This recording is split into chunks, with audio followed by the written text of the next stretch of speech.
Pessoal, boa tarde. Vamos dar início a mais uma sessão do Simpósio Brasileiro de Farmacognosia. E agora nós temos a grande satisfação de receber o professor Norberto Pecorino Lopes, que é professor da USP de Ribeirão Preto, que vai fazer a sua palestra. Então, eu vou inicialmente fazer uma apresentação aqui do professor Norberto, né? Ele é farmacêutico, mestre em ciências farmacêuticas, doutor em Química pela USP e membro titular da Academia Brasileira de Ciências. Atualmente é professor titular da Faculdade de Ciências Farmacêuticas de Ribeirão Preto, né, na USP em Ribeirão Preto, e coordenador do Núcleo de Pesquisas em Produtos Naturais e Sintéticos e também da Central de Espectrometria de Massas e Micromoléculas Orgânicas.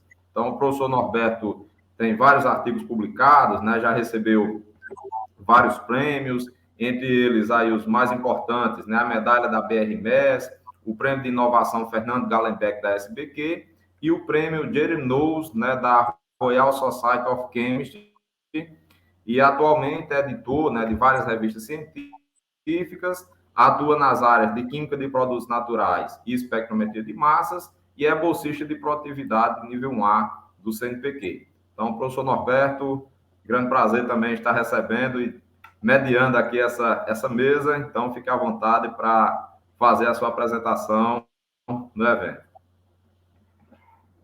Ô Jackson, obrigado da apresentação. Para mim é um prazer muito grande estar aqui com vocês e eu vou iniciar então a discussão com vocês um pouquinho sobre o que nós fazemos lá em Ribeirão Preto.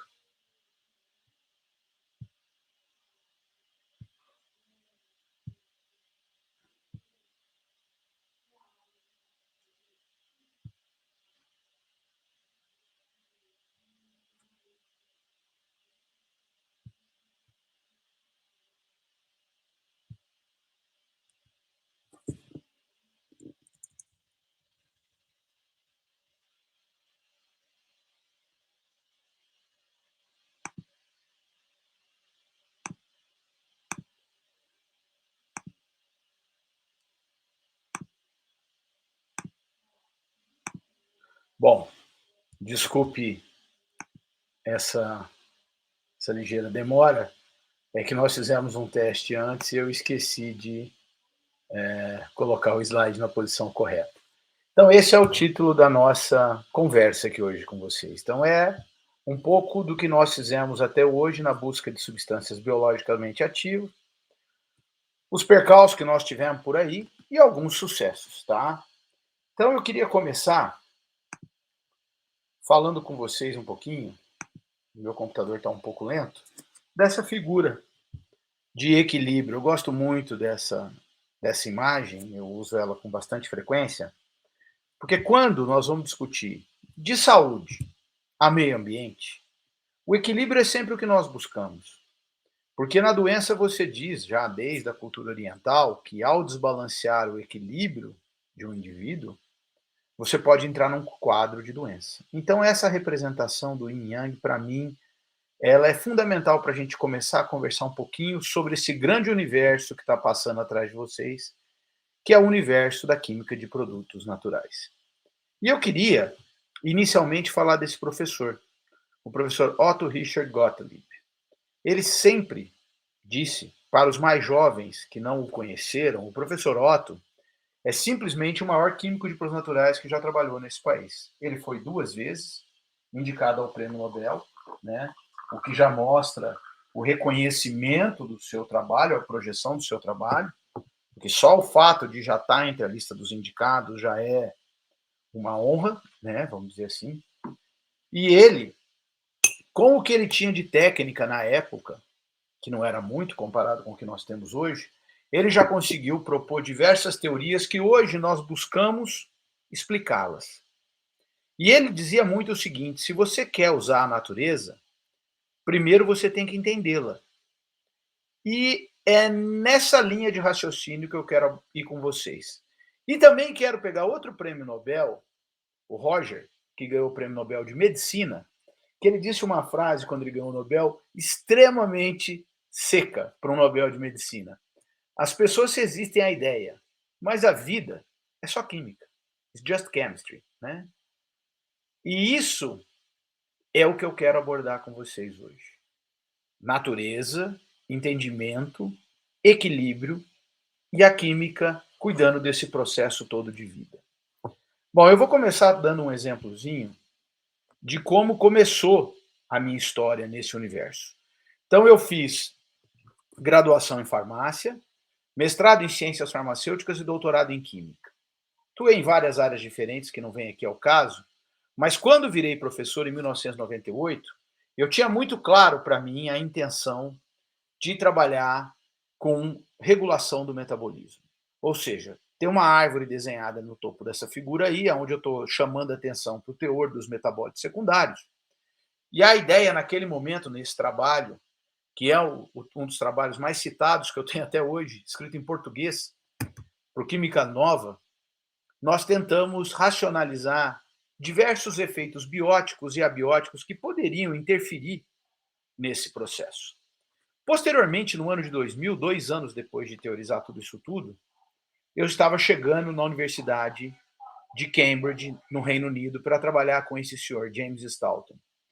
E ali eu tive um momento único da minha vida. Eu trabalhava com química de produtos naturais, eu era professor de química orgânica, e esse cara me aceitou para trabalhar no laboratório dele, aonde eles faziam. Fora do Brasil é muito comum você ter empresas associadas à universidade. No caso de Cambridge, primeiro que eles tinham um centro de inovação, que era um prédio igualzinho, quase do mesmo tamanho, do lado da Unilever. E esse senhor, o Stalton, meu querido professor, ele tinha uma empresa que chamava Biótica. E o que ele fazia? Gerar mutantes de micro-organismos que produziam ionóforos e, com isso, tentar obter novos ativos através de mutação. Bom, e aí quando eu pedi um pós-doutorado para ele, ele falou, você vai cair igual uma luva, porque você quer aprender espectrometria de massa e ser professor de química orgânica. Eu falei, bom, vamos embora. E por que ele me chamou? Para isso. Então eu passei um ano estudando química em fase gasosa. Aí vocês devem estar se perguntando agora, mas por que química em fase gasosa? Ele trabalha com produtos naturais.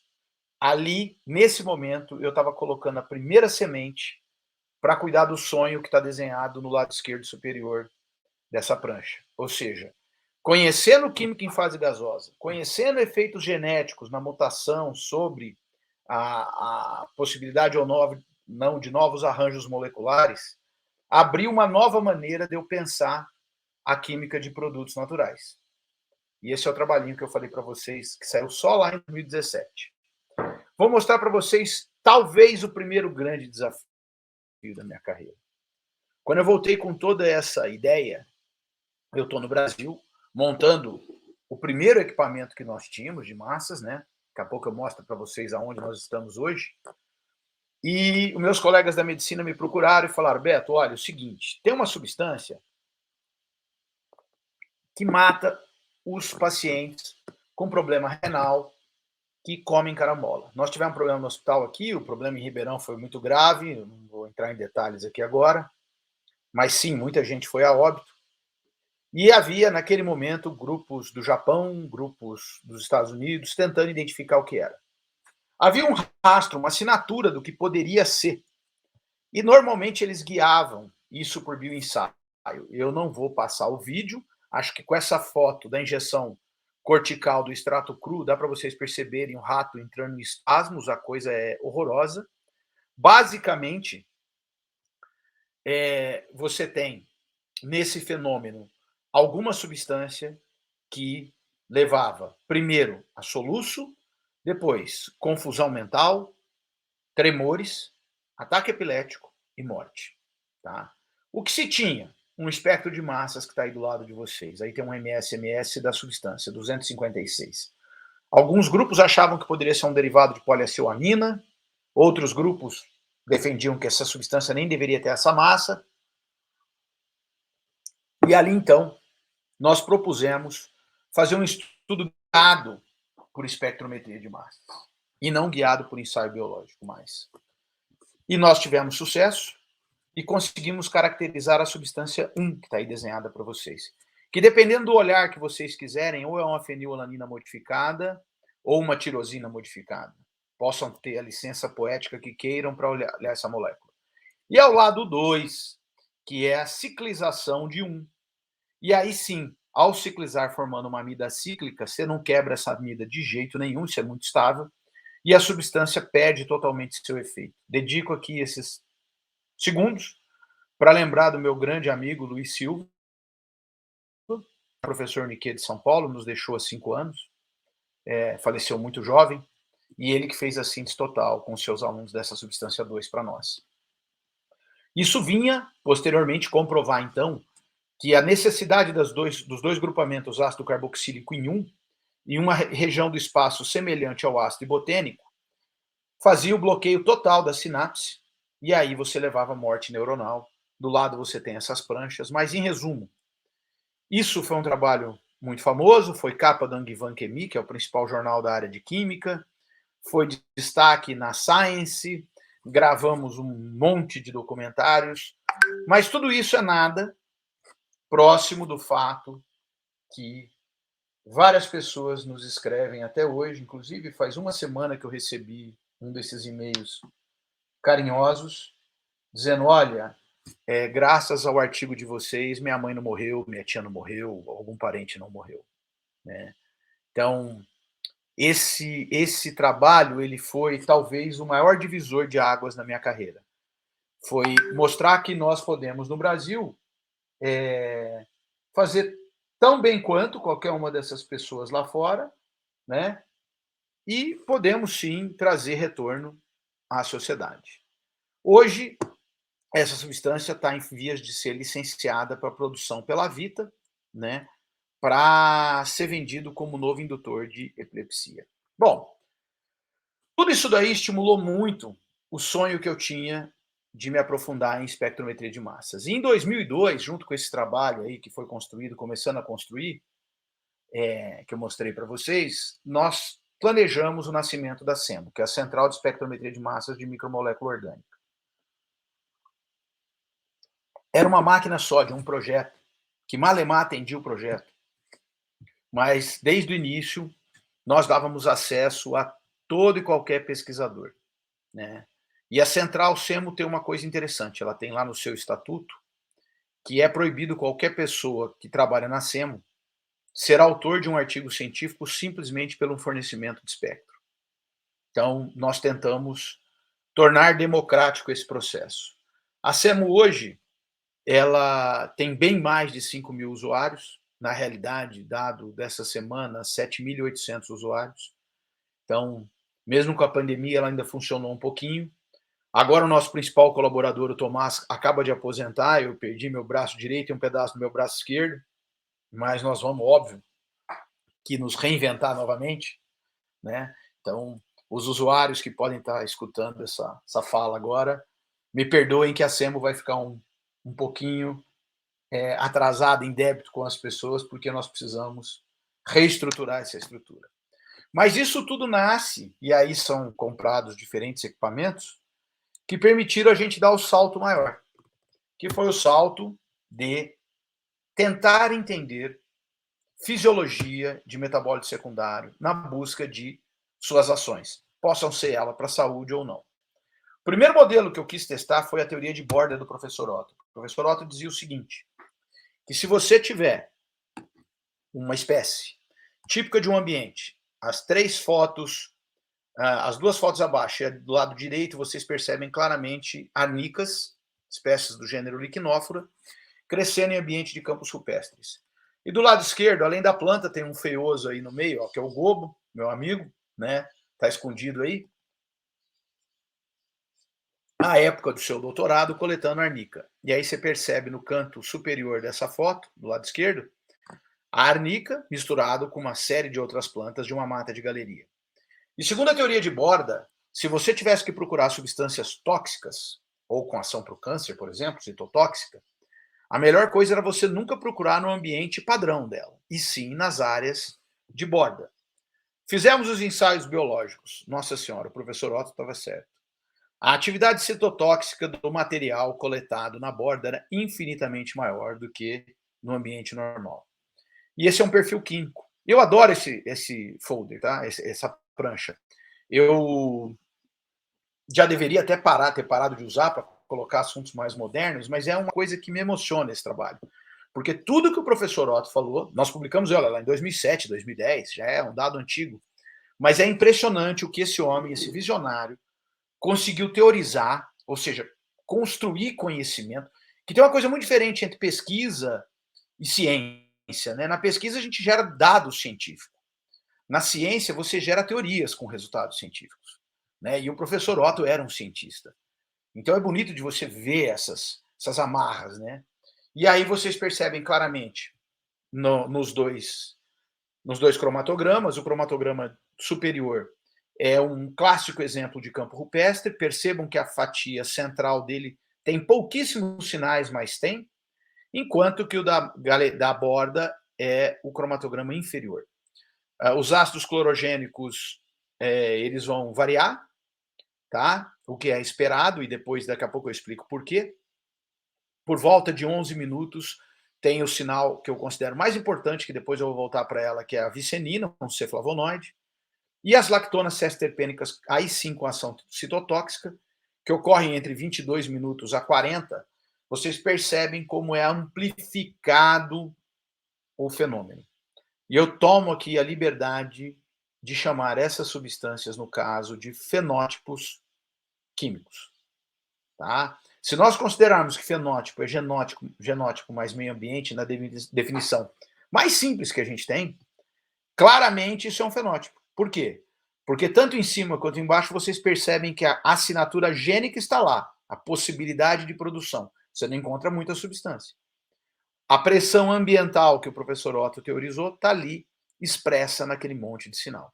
E não preciso falar nada, né? Se você trocar as plantas de ambiente, pegar a semente de um lado do outro, levar a plântula e crescer, não é a origem da semente que define essa química, mas sim o fator ambiental. Então, esse trabalho mostrou para mim, pela primeira vez, que o professor Otto estava certo. Entenda a natureza antes de buscar atividade biológica. E, segundo, provou a teoria de borda. Não que você não possa fazer busca de atividade biológica por outros mecanismos, não é isso. Isso é um meio reacional. Aliás, desculpa, racional. Olha a mania de químico falando reacional, né? Bom, mas vamos lá. Eu falei para vocês da substância vicenina. Aí é um outro método analítico, né, para ficar mais espaçado ainda o cromatograma. Percebam que a Diana, que está aí, quando fez seu doutorado, ela escolheu o arnicão, que é a salicifólia, a liquinófora salicifólia, para fazer um estudo de tudo que vocês pensarem, altitude, latitude, longitude, e estudar correlações dessas substâncias. Bom, a coisa que chamou atenção a ela é que o ácido liquinofólico ocorria em quase todas, quase todas, mas a vicenina ocorria em todas. E o resto, tirando os ácidos clorogênicos, que já vou falar deles em particular, você ora tinha, ora não tinha, né? Bom, depois disso, essa outra menininha brilhante, que hoje acho que ela está como professora na Suécia, não, na Dinamarca, a Madeleine fazia o mestrado dela comigo. Ela é suíça, isso. Ela é suíça e trabalha na Dinamarca, agora acertei. Tá? Veio trabalhar no Brasil comigo, né, e fazer seu mestrado aqui, e ela queria trabalhar com planta medicinal. E aí eu dei um trabalho para ela que eu judiei dessa menininha. Mas ela, como é brilhante, executou. Nunca ninguém tinha trabalhado com derreplicação usando molde. Então eu falei para ela, sempre tem uma primeira vez. Então, tudo que poderia ter de problema numa máquina, ela teve. Mas qual foi o resultado que ela encontrou? Não interessava o material que ela analisava. A vicenina estava lá. Tá? E ela trabalhando com material de herbário. Por quê? Porque já havia uma teoria que espécies de asterácea, independente de tricomas ou não, podem ter seu material de herbário fixando a propriedade química. Então nós vamos testar isso também, mas isso é uma outra história que não cabe tudo aqui hoje. Tá? Bom, e aí vem a Denise Brentan e fala para mim assim, Beto, eu quero trabalhar com mal de IMAD. Falei, beleza, eu tenho um desafio para você, eu tenho uma pergunta. Eu quero saber por que todas as espécies de liquinófora que estão no campo rupestre acumulam vicenina. Ela falou, tá bom, vamos fazer mal de MS, pegar alta resolução. Não dá. Por que não dá? Porque a família, né, acumula, aliás, o gênero acumula outras substâncias que têm a mesma forma molecular, ou seja, a alta resolução é a mesma. Então vamos tentar, além de ser pioneiro na geração de molde de planta, porque tinha muito pouco trabalho naquele momento, vamos tentar fazer imagem de molde MS-MS, usando fragmentos. Então, ou seja, você monitora, você estuda toda a fragmentação dos parentes e da substância que você quer, define a química, vejam que existem íons muito diferentes, como é esperado, principalmente no caso de duas ligações C glicosídicas, né? E aí escolha um íon que permita diferenciar das outras todas. E assim ela partiu para o desafio. Mas por que eu fiz essa pergunta para ela? Porque o professor João Semir, que eu tenho um carinho enorme por ele, que é esse senhor, faleceu faz 3 anos, era o maior especialista, ainda é, né? O maior especialista, porque ninguém sabe mais do que ele. Ele nos deixou, mas o conhecimento dele está aí. Em liquinófora do Brasil e do mundo. Além de ter um profundo conhecimento sobre o campo rupestre. E quando eu era bem mais jovem, quando eu levei as primeiras arnicas, né, para ele falava sempre para mim, Beto, que eu conheci ele, eu era muito criança ainda, Beto, não tem como essas plantas crescerem no campo rupestre da forma arbustiva. Olha para o campo, fomos algumas vezes para o campo junto. Ele fala, tá vendo aí, quase tudo é grama no campo rupestre. Você conta, tem os eremantos, tem as liquinóforas, tem a tucaneira, mas quase tudo é baixo. Essas daí que são altas, num campo desse tipo, com solo desse tipo, com mesmo tendo precipitação, a água não fica retida, tem que existir uma proteção química contra a luz ultravioleta, porque a incidência do UV no campo rupestre do Brasil é muito alta. Então, quando eu vi vicenina, não é a classe, é um mesmo composto, é muito específico. Isso na biologia tem um nome, substância conservada. Conservada dessa maneira, para mim, eu estava quase que diante da resposta do que o Semir pensava. Só que eu não tinha o dado. E aí a Denise se virou. Ela fala, essas fotos do lado A, B e C, porque meu projetor a laser não está funcionando aqui, o pointer, não sei porquê. Por isso que eu estou falando assim para vocês. Tem uma distribuição mais randômica. A D não acredita muito em mim, não. Ela fala que está mais localizado, mas eu acho isso daí meio randômico. São outros flavonoides. Quando você olha vicenina, olha, ela ocorre extremamente bem localizada na primeira camada de células vivas, na face superior da folha. E distribuída na folha toda. Ou seja, foi o primeiro artigo que nós publicamos em 2014, mostrando uma barreira fotoprotetora em planta. Então, pera, esse é um típico trabalho que acaba com a teoria de metabólito secundário. Você não pode chamar esse metabólito secundário, você pode chamar de especial. Mas secundário não. Porque ele tem uma função. E agora conhecida. Isso daí, tudo junto, levou a um outro desafio. Aquele trabalho da Madeleine, com os ensaios que a Denise vinha fazendo de molde, com a cabecinha maluca da professora Vanderlan, que está ali em cima, que eu tirei essa foto dela anos atrás em um congresso, e com a ajuda de mais 2 pesquisadores, o professor Carolo, que é professor da Universidade Federal do Mato Grosso do Sul, professor de gnosia, a Denise Brentan, que vocês conhecem na sociedade, votaram nela ontem, quem começou a votar já, e o Daniel, que está de mudança para os Estados Unidos. E o professor Joly, que coordena a maior parte das ações do Brasil nos programas de conservação ambiental. Conhecendo o potencial do molde, tanto na geração de imagem como com o trabalho da Madeleine, nós propusemos para Rio Mais 20 um documento que posteriormente eu fui defender o ato conservativo dele no Panamá, e hoje o Instituto Smithsonian está colocando em funcionamento, que é o seguinte: você usar o molde como um filtro de análise. O que significa isso? Você pegar e fazer espectros de todas as plantas que tenham alto densamento em uma região, para ver se o metabolismo dela é rico ou pobre. O objetivo aqui é o inverso do que nós gostamos em produtos naturais, é achar metabolismo pobre, ou seja, substâncias que acumulam baixo teor de metabólito secundário. Por quê? Porque a ideia é conservação. Se você, em teoria, essa era a nossa proposta teórica, né? Fizemos a hipótese. Se nós encontrássemos uma planta que tivesse muita densidade de folha, que tivesse um metabolismo restrito, ou seja, acumulando 1 ou 2 metabólitos, seria viável montar uma pequena produção em escala industrial para as pessoas que vivem no entorno da floresta. Por quê? Porque para você fazer conservação ambiental, você precisa conservar as pessoas. Não adianta cercar uma floresta.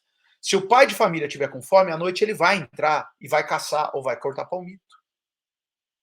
Né? Então a ideia nossa era essa.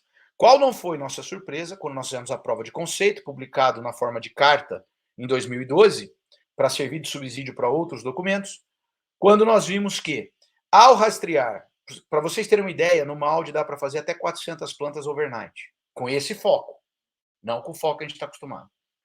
Aí você poderia ir para um segundo momento, que seria uma caracterização estrutural ou uma anotação por LCMS, ver se esse composto tem interesse, se ele tem algum valor comercial, montar um protocolo de produção baseado em química verde, etanol e água, para que os caras consigam ter um extrato comercial. E nós conseguimos, numa prova de conceito, na Mata Atlântica, encontrar uma espécie que produzia o precursor da vincristina e da vinblastina, quase precipitando direto no sistema de extração com água quente. Então, isso nos deixou muito felizes. O professor Joly adora ter esse resultado debaixo do braço, né, quando vai discutir sustentabilidade. E é uma coisa que a gente tem que começar nós temos que começar a nos envolver mais. Né? Todas as pessoas que trabalham com farmacognosia podem se empenhar nessas questões. Né? As questões das ODS estão aí, conservação e valoração, criação de recursos para comunidades é extremamente fundamental. Acho que nós temos que repensar um pouquinho isso. Bom, mas aí eu falei para vocês, só voltando aqui um minutinho, reparem que ali tem uma parte de elucidação e quantificação, na figurazinha de baixo, do lado direito. E isso, para isso, nós usamos cada vez mais a ferramenta de metabolômica. E, na pesquisa mais recente, nós temos tentado usar as ferramentas de metabolômica, de preferência tentando fazer anotação de seres humanos, de planta, organismo marinho, micro-organismo, o mais próximo possível uma das outras. Basicamente, nosso grupo trabalha com o GNPS. A ideia nossa não é usar o GNPS para identificar a substância. Eu não quero.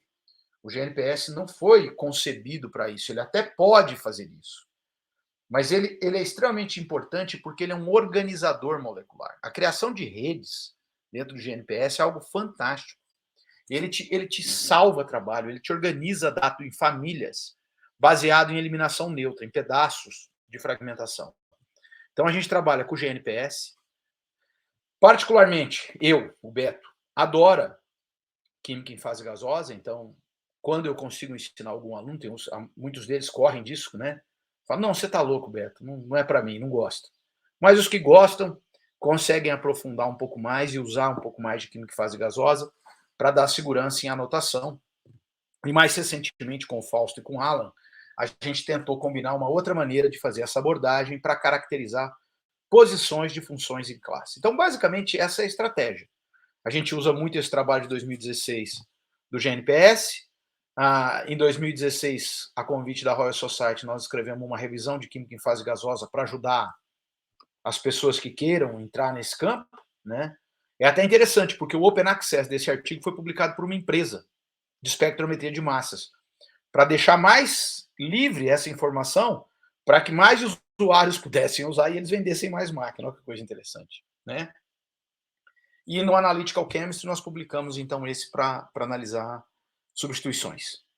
E aí, como é que nós organizamos isso? Eu vou falar para vocês que essa organização ela passa por um problema sério. E o principal problema para mim, hoje, para juntar dados de metabolômica, é que a parte mais difícil de todas, na minha opinião, de você uniformizar, é a amostragem, é o primeiro segmento dessa figura do lado esquerdo. Cada um faz a amostragem do jeito que quer, parece com o que a gente viveu até recentemente com o ensaio biológico. Né? Então é muito difícil você fazer comparação. Então o grande desafio hoje é a amostragem. A aquisição de dado é uma coisa já bem robusta. Você só vai escolher a técnica que você quer trabalhar, cada uma tem sua vantagem, cada uma tem sua desvantagem, mas as técnicas em si estão desenvolvidas. E depois vem o grande desafio: processamento de dados, tanto pré quanto pós. Isso é difícil, né? Cada vez mais tem pessoas se dedicando a essa área. Eu, se fosse jovem, começaria por aí. O futuro é muito promissor nessa área, né? E a última etapa é aplicar a quimiometria, e aí está mais do que estabelecido, né? Não tem que inventar a roda. Então, basicamente, esse é um perfil geral de como nós vamos trabalhar. E eu vou passar alguns exemplos aí para vocês. O primeiro exemplo que eu vou passar para vocês, só para ilustrar, olha que interessante. Essa é a arnica, tá vendo? Tá lá a abelhinha. O Eduardo, que esqueci de pôr a fotinho do Du aí, me convenceu a pegar o que nós vimos fazendo com os flavonoides de liquinóforo e tentar entender, principalmente porque essas abelhinhas sem ferrão que ele estudava na época do seu pós-doutorado e doutorado, elas frequentam muito espécies de Asterácea, para tentar ver se com o GNPS nós iríamos conseguir caracterizar o acúmulo desses compostos fenólicos em diferentes regiões do ninho dessas abelhas sem ferrão. Tá? E nós vimos que sim, não só é possível ter a correlação da assinatura de visita, ou seja, que quais espécies elas estão visitando, como é possível também identificar produtos de metabolismo, por exemplo, da saliva, né? Ou seja, a abelha, quando está manipulando, pode ter uma influência de catabolismo em algumas das estruturas químicas dos flavonoides, por exemplo. Então, com isso, nós demos um passo interessante na caracterização de potenciais novas matérias-primas. Tá? Além disso, uma coisa que eu gosto muito dessas abelhinhas é o trabalho do Túlio, que, para variar, eu não consegui passar o filme. Vou tentar mais uma vez, ver se ele entra. Meu computador está um pouco lento. Ele não vai. Mas eu vou pedir para vocês acreditarem em mim. Essa abelha maior é a rainha. Essa espécie de abelha sem ferrão, se a rainha morrer, enquanto ela está produzindo uma nova rainha, dando geleia real, as operárias podem ovular para manter a colônia forte, com o maior número de operárias. Quando a rainha emerge, ou seja, que a rainha está aí, as operárias deixam de ovular. E olha que coisa interessante. Quando tem esse momento de cuidar, essas operárias que podem ovular são as mesmas que cuidam da rainha. Se o vídeo estivesse funcionando, vocês iam ver a rainha oferecendo a cabeça para cada uma delas. Ou seja, é como se a rainha fizesse um cafuné, cabeça a cabeça com cada uma dessas operárias. E aí nós fomos tentar, esse é o Túlio, garoto brilhante, né, que eu tenho o grande prazer de ter trabalhado com ele. Hoje ele é um empresário de sucesso, foi para a área de inovação, montou uma empresa aí, a Decoy, que está decolando na área de controle biológico. E ali em cima você tem alguma representação desses ovários atrofiados ou não, né, com efeito. E o Túlio, junto com os colegas da Austrália, nós pegamos um desafio de tentar pegar essa assinatura química em plantas, em abelhas, desculpa, desse grande grupo do Brasil e da Austrália, e tentar entender a assinatura química da existência dessas substâncias. Nós encontramos, sim, um alto grau de ancestralidade, uma correlação muito grande entre esses alcanos, né? As questões todas relacionadas à oxigenação ou não, à metilação ou não, né? A presença de saturação ou não. E, mais importante, o Túlio conseguiu perceber que a rainha produzia uma substância muito importante. Aliás, três, mas uma principal. E ele fez a síntese total desse derivado. E o que nós vimos foi, o desafio seguinte foi, como a rainha oferece a cabeça toda hora, nós percebemos que havia substância na cabeça da rainha. Mas como isso funciona? Por cromatografia convencional nós não conseguimos. E aí a Denise pegou o maior desafio da vida dela, eu acho, que foi fazer um espectro de Maldi de um alcano. Como fazer isso? Como transferir carga sem ser pela retirada de elétron? Porque o laser não faz retirada de elétron. E aí a Denise construiu uma nova matriz para espectrometria em Maldi, suportada por lítio, e nós conseguimos fazer transferência de lítio em fase gasosa, a química em fase gasosa aí de novo, que ionizava esse alcano. E com isso nós conseguimos fazer a primeira imagem de um alcano em um inseto. E nós vimos claramente, está vendo aí a carinha da abelha? Olha o desenho dela embaixo, né? Que, através dos ductos frontais, ela secretava essa substância durante a hora do cuidado. Com isso, ela contaminava as operárias. E com isso, então, ela inibia a ovulação da operária. Olha que bacana. Você tem, então, aí um controle, posso até, entre aspas, fazendo uma brincadeira com vocês, por favor, né? Mas, ou seja, o anticoncepcional, por assim dizer, né? Dessas abelhinhas. Então, mostrando aí uma nova técnica de controle. Eu acho que foi aí que o Túlio se apaixonou de vez por controle de reprodução ou de estrutura, e acredito que foi aí. Eu não sei, porque eu nunca perguntei para ele, mas eu acredito que esse conhecimento todo é que levou o Túlio a criar essa empresa de controle biológico e que tem esse sucesso todo. E eu tenho um orgulho danado de falar que esses meninos nasceram, né, com essas empresas dentro do ambiente do laboratório. Mas e o passo futuro? Se nós queremos entender, então, se a minha proposta é entender, vamos lá, eu quero entender, né, para tentar usar. Já tem a espectrometria de massas, os dados já estão aí. O que a gente tem que fazer? Eu acredito que o que nós temos que fazer agora, o próximo passo, é tentar entender como determinado emissor se comunica com um determinado receptor. Vocês acabaram de ver isso com a abelha na fase química, por isso que nós temos 2 abelhas desenhadas aí, tá? No caso, 2 vespas, tá? Eu tentei, mas passa. Beleza? Me perdoem. Mas o que nós vamos ter que fazer cada vez mais é combinar as plataformas ômicas para tentar juntar as informações, se nós queremos trabalhar com isso. E isso não é fácil, porque as diferentes plataformas têm diferentes donos, vamos dizer assim, algumas são públicas, outras são privadas. Cada um gosta de ter a sua extensão, então isso vai ficando cada vez mais difícil. Mas lá em 2017 a gente recebeu um convite do QuemCon para escrever um embrião do que nós achávamos que poderiam ser o acoplamento dessas técnicas. E o fizemos, né?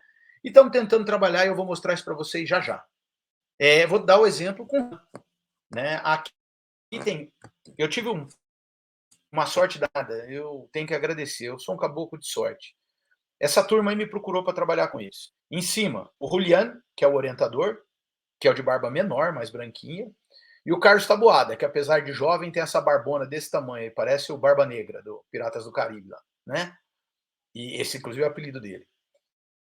Eles dois da Argentina, e embaixo o Andrés Brunetti, que foi o primeiro argentino que veio trabalhar no grupo, né? E eles trabalham com anfíbios. E esses camaradas, os 3, são geniais, geniais.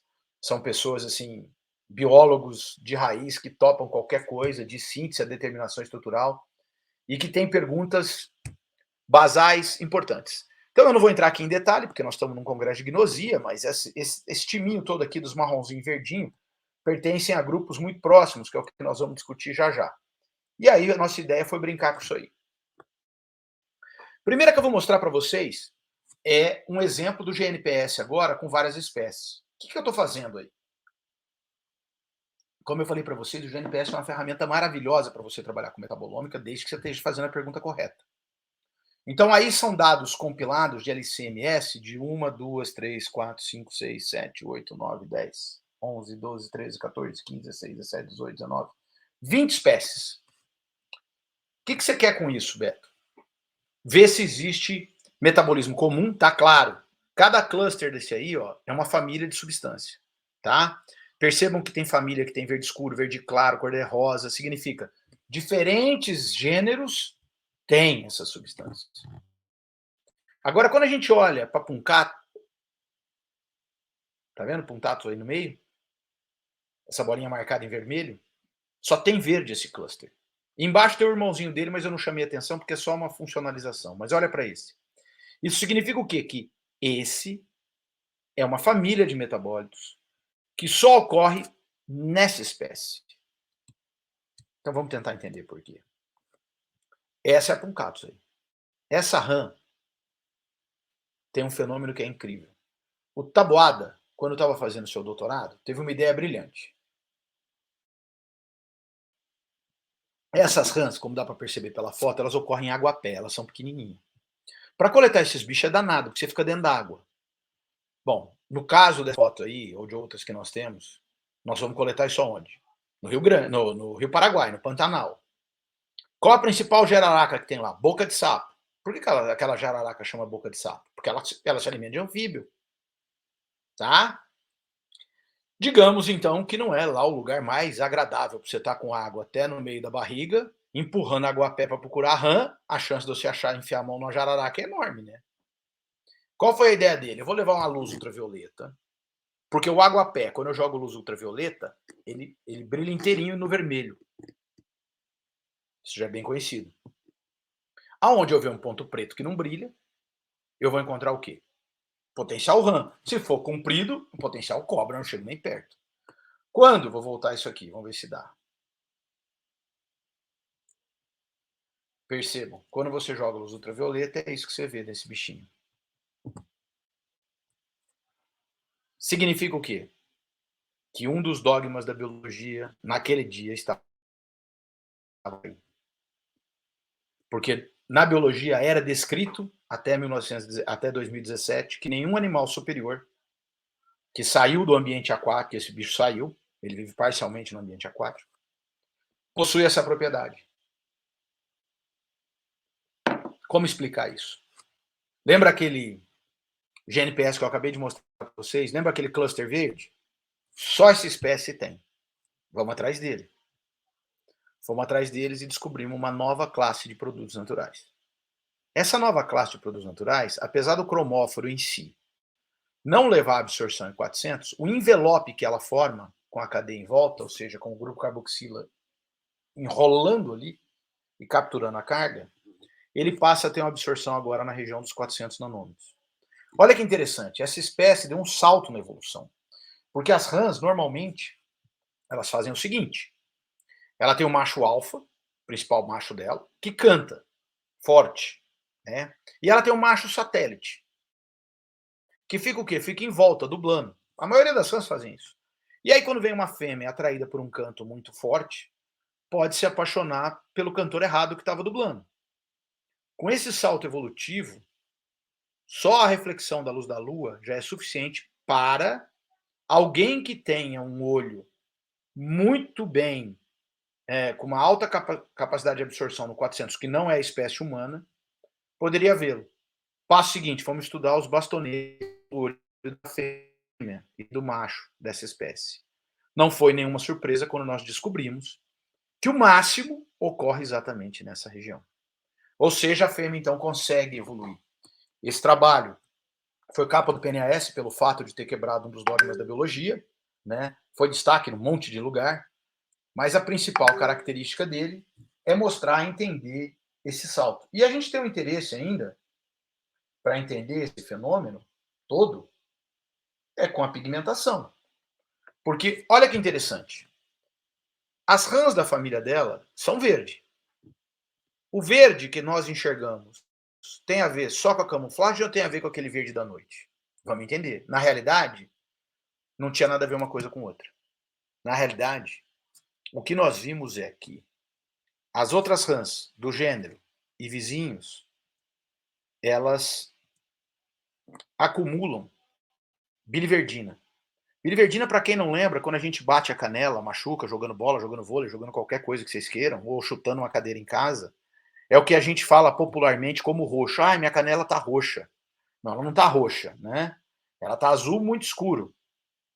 E depois, como a biliverdina é uma substância tóxica para todos os animais, a gente tem que tentar retirá-la do organismo.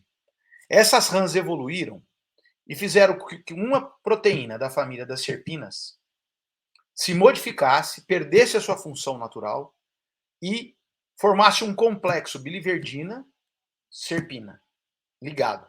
Esse complexo tem uma luz azul muito intensa. Acontece que os anfíbios, em quase sua totalidade do corpo, a pele dele é transparente amarela. Na virilha, não. Tá vendo que na virilha você tá vendo ele azul ali na fotinho. Azul com amarelo dá verde. E aí dá tons diferentes, porque depende da combinação da pele com o azul embaixo. Isso permite ele se esconder no meio dos aguapés durante o dia para não ser predado. Então aí nós demos um segundo salto, ou seja, nós estamos falando em cor, estamos tentando entender essa família e conseguimos entender uma outra função que tem a ver com uma potencial proteína para detoxificação. Tá? Esse trabalho também foi capa no PNAS, foi destaque na Science, e ele vem ganhando uma repercussão muito grande, pelo interesse na biliverdina. Continuando a entender esses caras, a família como um todo, nós escolhemos os mais pobrezinhos agora. Todos eles, aqueles verdes que vocês viram, pertencem à família das rãs de cheiro, que nós chamamos. Mas alguns não ficam em aguapé, então não precisam ficar verde. Eles vão ficar marrom, porque eles ficam em casca de árvore, por exemplo. Tá? Eles mudam o estilo do pigmento. E aí você não encontra a biliverdina acumulada, né? E nem a proteína. Mas todos eles usam um caminho de atração por odor. E aí, nós fomos testar isso. E o que nós esperávamos? Bom, esses caras comem inseto, que comem folha, eu vou achar os terpenos, deve ser alguma coisa disso aí. Beleza, realmente, nós encontramos monoterpeno, encontramos aldeído, encontramos cis-terpeno, encontramos M-terpeno, que vem dessas reações secundárias, encontramos acetonas, mas encontramos pirazinas, meu Deus do céu. Da onde vêm as pirazinas? Não era esperado nem nos insetos de dieta, tampouco em anfíbios, acúmulo de pirazina. E o pior, justamente as pirazinas, é que tem função de feromônio. E agora, José, como explicar isso na natureza? Como tentar racionalizar isso? Fomos estudar tudo que tinha na glândula. Ali está a glândula, em detalhe, superior. E agora aí é do verdinho. Tanto faz. Todos eles têm o mesmo comportamento. O verdinho, o marrom, é tudo igual. Eles se comportam da mesma maneira. Primeira coisa que nós vimos na glândula. Cheio de microbiano. O que me fez pensar num primeiro momento que não deveria ser nada de micro-organismo. Apesar que pirazinas são substâncias produzidas por micro-organismo. Falei, bom, então não deve ser. Mas vamos tentar isolar algumas bactérias da pele? Isolamos. Tinha. Não sabíamos se essas bactérias estavam nas outras regiões da pele ou na glândula que saiu o odor. Mas tinha. E esse grupinho aqui das pseudomonadales, que eu sempre enrolo a língua para falar, é interessante. Porque esse grupo, quando a gente foi estudar ele mais a fundo, nós vimos que eles têm a capacidade, aí foi um estudo de transcriptoma, de quebrar peptídeo antimicrobiano. Então, eles viraram um candidato. E aí nós fomos absorver, entender esse fenômeno. E aí nós entendemos que, daquele grupo, as pseudomonas que estavam ali, trabalhando aí, ó, veja que eu estou combinando tudo, produtos naturais, com 16S de RNA, né, tentando fazer todo tipo de análise. Que esse nós publicamos no PNS em 2019. O outro saiu ontem, que saiu num dos jornais da Nature. Saiu, mas ele não está publicado ainda. Que é a caracterização toda dessa sequência genética. Mas por quê? Porque nós encontramos duas espécies novas, né? E, com base nessas espécies novas, nós fomos fazer o transcriptoma delas. E olha o que nós vimos, que essas duas novas espécies têm no seu DNA a capacidade biosintética de produzir o precursor das pirazinas. Então, pera. Essa bactéria pode estar dentro da glândula. Por quê? Porque a gente viu pelos estudos de transcriptoma que ela pode degradar os antimicrobianos. Ela tem o potencial de produzir esse sistema. Então, pode ser que está rolando uma simbiose. E se estiver rolando uma simbiose, eu tenho que entender ela a fundo para poder tirar proveito disso. Fomos fazer um estudo de GNPS. Qual não foi a nossa surpresa? Esse dado nós não publicamos ainda. Quando nós descobrimos uma nova classe de produto natural nitrogenado. E o que é pior, dentro do seu esqueleto, carregando um aminoácido que a bactéria, já eu mostro para vocês, mas já adianto, usa como fonte de carbono. Ai, ai, ai. Mais um indicativo que está rolando uma simbiose, então, porque a rã deve estar produzindo substância que mata as outras bactérias, para ela cultivar só a bactéria que ela quer. Além de tudo, ela nutre. Aí fizemos um mal de imaging para entender. Todos esses chamados alcaloides, que eu não posso chamar assim, mas o meu colega gosta, eu ainda estou respeitando. No dia de publicar o artigo, nós vamos trocar, porque ele não seria um alcaloide no termo correto da palavra. Ocorre na glândula, tá vendo a imagem deles aí? E no mesmo lugar que ocorre a bactéria e no mesmo lugar que ocorre o peptídeo. Último passo. Vamos fazer o seguinte. Vamos fazer um experimento. Isolamos os micro-organismos e colocamos para crescer com os peptídeos, teoricamente tóxicos, para esses bichos, com o novo alcaloide, né? E vamos ver o que acontece. E isso é o que aconteceu. Esse é o filme real. né, o micro-organismo se multiplica. Esse é o primeiro resultado de uma simbiose perfeita entre anfíbio e antimicrobiano reportado na literatura. E sabe o que acontece nesse momento do crescimento? Por headspace, a gente coleta no frasco as pirazinas todas. Ou seja, é simbiose. E de tabela, nós aprendemos dentro dessa regulagem toda a modificar esses peptídeos. E agora nós estamos com 4 em fase de estudo pré-clínico, já começando a pensar qual é o próximo passo, que são extremamente ativas a essas infecções hospitalares. Ou seja, a atividade biológica foi totalmente dirigida pelo conhecimento ecológico. Esse é um quadrinho para tentar mostrar para vocês do que realmente é esse processo de simbiose. Então, a rã produz o peptídeo, e a rã, naquele ambiente que ela tem a bactéria dela, e toda hora ela está se contaminando com outras bactérias. O peptídeo mata as outras bactérias, essa nova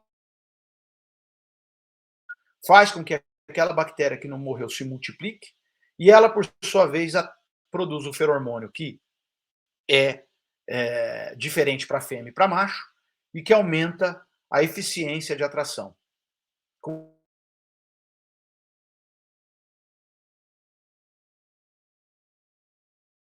os antimicrobianos, que é um tema de relevância hoje em dia. Para terminar, então, com 50 minutos, para a gente ter um tempinho para pergunta. Eu comecei a trabalhar na minha vida com química de planta, começamos a brincar um pouquinho com metaboloma, temos tido sucesso usando as técnicas de metaboloma para fazer reconhecimento de novas substâncias ativas, mas guiadas, ou seja, eu não vou para todo lado. A gente tem conseguido, nosso grupo, né, não a gente, nosso grupo tem conseguido aprofundar muito nas questões ecológicas, ou seja, o que nós aprendemos hoje de ecologia química suporta todo o nosso investimento em avaliação biológica, e nós estamos de olho no futuro, ou seja, cada vez mais nós queremos tentar fazer essa combinação. E que no exemplo que eu mostrei para vocês de sinalização química, passando pela descoberta desses novos compostos nitrogenados, pelo isolamento de uma nova bactéria, 2 novas bactérias, e da química de peptídeo antimicrobiano, quase todo momento nós passamos por uma dessas 4 técnicas únicas, tá? Que eu acredito que vai ser o futuro próximo para a gente aí. Eu queria agradecer muito o nosso grupo de pesquisa. Essa foto não é uma foto atual, é uma foto antiga de quando a gente podia fazer festa, mas eu sei que logo, logo nós vamos estar fazendo de novo, nós vamos estar podendo aglomerar, graças às vacinas, né? Então eu sou grato a cada pesquisador que trabalhou com vacina. Queria agradecer muito o CNPq, a CAPES e a FAPESP pelo auxílio financeiro que eles permitem que eu faça a minha pesquisa. A Dionéia, o Juliano, a Usana, o João e o Gobo e o PC, Paulo César, que são nossos colegas de grupo, ou seja, o nosso grupo ainda vive no sistema antigo, vala comum, como a gente brinca. O dinheiro do projeto é para todo mundo, tudo é dividido, o que torna mais eficiente e mais racional o uso do dinheiro público. E agradecer a minha esposa e meus 2 moleques, que sem eles eu não sou nada, né? Eles é que são minha força de estar aqui hoje com vocês. E podendo responder alguma pergunta, teria o maior prazer. Obrigado pela atenção.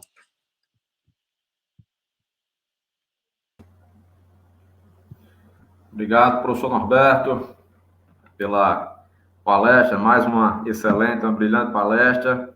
Vários comentários aqui do pessoal dizendo que está amando, gostando, adorando aqui, que maravilha, né? Então, o professor Emanuel aqui dizendo palestras fantásticas, parabéns, sempre um grande aprendizado. E aí várias outras pessoas comentando, né? Então, a Marina aqui também, amando, me sentindo a bióloga que sou. Então, pessoal, se tiverem alguma pergunta, podem colocar aí, fica à vontade. Ainda temos 5 minutinhos aqui antes do encerramento da sessão. Vamos aguardar aqui o comentário da Raíssa. Que maravilha.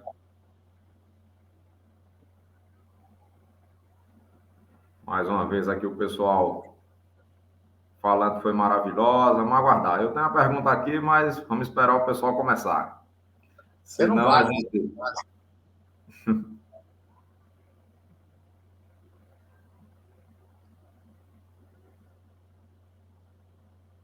Pronto, então deixa eu fazer logo a minha aqui, né? Enquanto a gente encerra aqui, temos 5 minutos ainda.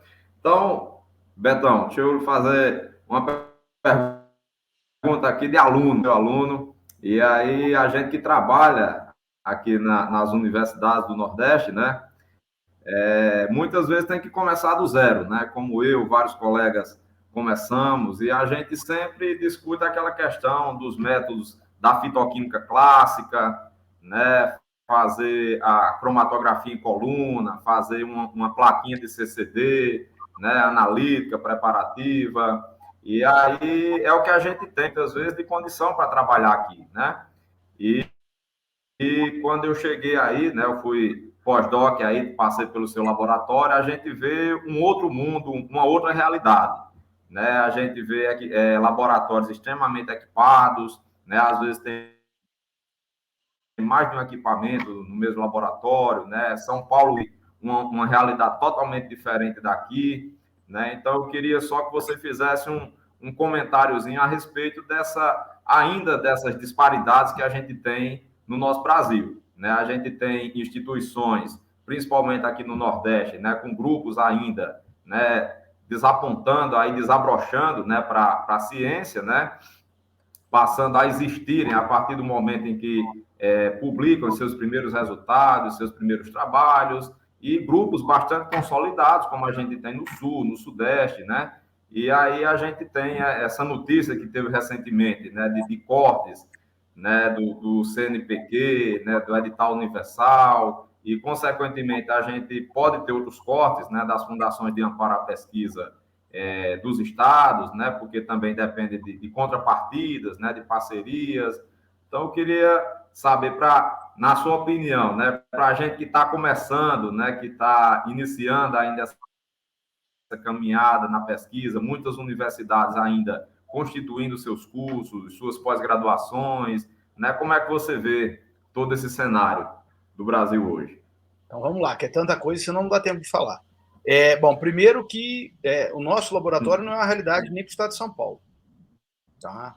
Eu tenho ciência disso. Eu acho que ele chegou aonde ele chegou exatamente pela questão democrática. Então, algumas instituições, por exemplo, eu tenho equipamento que a Universidade Federal de Pernambuco comprou, não tinha como fazer, e eles me ligaram e falaram: posso instalar o equipamento aí em Ribeirão? Tá? Eu tenho. Nem todos os equipamentos que estão no meu laboratório fui eu que comprei. Tá? Então, eu acho que o nosso laboratório tem uma realidade diferente, mesmo aqui no estado de São Paulo, não é comum ter tanta máquina, mas te digo que o maior laboratório de massas do Brasil está na região centro-oeste, está em Brasília. É o maior, de longe, é o dobro do meu. Tá? Então, não é só sul e sudeste. Tem que ver como é feita a distribuição de recursos. Agora, quanto a isso, eu não tenho dúvida. O Brasil é desigual, né? Porque o interesse federal pela ciência está, agora mais do que nunca, está de ponta cabeça. Eu acho que a gente nem cabe discutir, na minha opinião, agora, o que vai ter que estar igual ou parecido. Agora a discussão é: vamos tentar salvar a ciência. Por isso que amanhã tem todas as atividades que a academia e a SBPC estão organizando. Porque o momento é pior, né? O momento agora é: vamos tentar salvar o que tem. Vamos tentar salvar a sílica, como você falou. Porque senão amanhã nem sílica não tem. Agora, por outro lado, a estratégia metabolômica é uma coisa que eu gosto, faço para uso racional. Mas tem que lembrar que o Otto, eu estou tentando provar teorias, e algumas delas o Otto provou, não precisou de mim, que o Otto fez só com sílica. Então, o grande macete da ciência, na minha opinião, é o planejamento. É a geração das perguntas. Óbvio, se você tiver um instrumental melhor, você vai responder melhor. Mas tem muito trabalho com experimentação de ponta e que responde perguntas pífias. Tá? E tem muito trabalho, muito simples, como os trabalhos desses argentinos. Cara, na Argentina, eles têm menos dinheiro que qualquer um de nós numa universidade federal, pequena, afastada, que o reitor não está nem acostumado a pedir dinheiro. A Argentina, assim, o top trabalha com essa realidade. E você vê o que os argentinos fazem. Direto os caras estão dando tiro. Então, o que eu acho que é o maior problema para a gente ter grandes artigos no Brasil hoje é dar tempo para o professor poder pensar. O professor não tem mais tempo de pensar. Ele tem tanta coisa para fazer que ele não tem tempo para ler um artigo. Ele vai se informar do artigo pelo aluno dele. Então, a fase de criação está desaparecendo. Mas está desaparecendo por pressão. Ainda mais que não se contrata também pessoal técnico administrativo mais para repor. Eu imagino que vocês vivem igual a gente. Nós não temos contratação há 4, 5 anos. E não vai ter. Eu perdi o Tomás, um abraço, não vou ter outro. Entendeu? Eu vou ter que me virar, treinar alunos para atender demanda, mas não vou ter outro, esquece. Então, eu acho que essa pressão sobre-humana em cima de nós que faz com que, às vezes, a gente não consiga ir tão rápido. Mas, mesmo assim, meu amigo Jackson, por exemplo, se você tem um ressonância perto e consegue manter o ressonância, que é difícil manter, dá para fazer um monte de coisa. Hoje em dia, o que os caras falam aí de metabolômica, de RMN, é uma coisa brilhante. Você tem um monte de pergunta. Então, o problema é mais embaixo. Eu acho que hoje, eu preferia muito mais ter dado uma palestra não científica hoje do que eu preferia ter falado de preservação da ciência do que de preservação ambiental. Porque hoje a nossa luta vamos tentar salvar o que tem. Vamos todo mundo dar a mão, joga para cima, como diz aqui, vamos soltar o louco e vamos embora, porque tá feio o futuro desse país. Realmente tá muito difícil. Tranquilo. Mais alguém, pessoal? Alguma pergunta? Se a gente tiver que respeitar... aqui agradecendo pela palestra, a Raíssa, que maravilha. Realmente mais um show de bola. Um show de palestra. Obrigado vocês, gente, aí, viu? Pronto, acho que caminhamos aqui já para 1 hora, né, da nossa sessão. E, Lucindo, força aqui lá para continuar defendendo a gente Diana no CNPq. Carvalho, também parabéns pela palestra. Professor Lucindo aí comentando. Pronto, então, pessoal, acho que não temos mais perguntas. A gente agradece mais uma vez ao professor Norberto, né, pela participação. E aí convido todos vocês a continuarem acompanhando o simpósio, né? Hoje ainda tem, amanhã tem mais, tá certo? E aí, o pessoal da parte técnica aqui, né, Isabela, Leomir, quando quiserem encerrar a transmissão aí, vamos para a próxima atividade. Então, obrigado a todos, obrigado ao professor Norberto, até mais.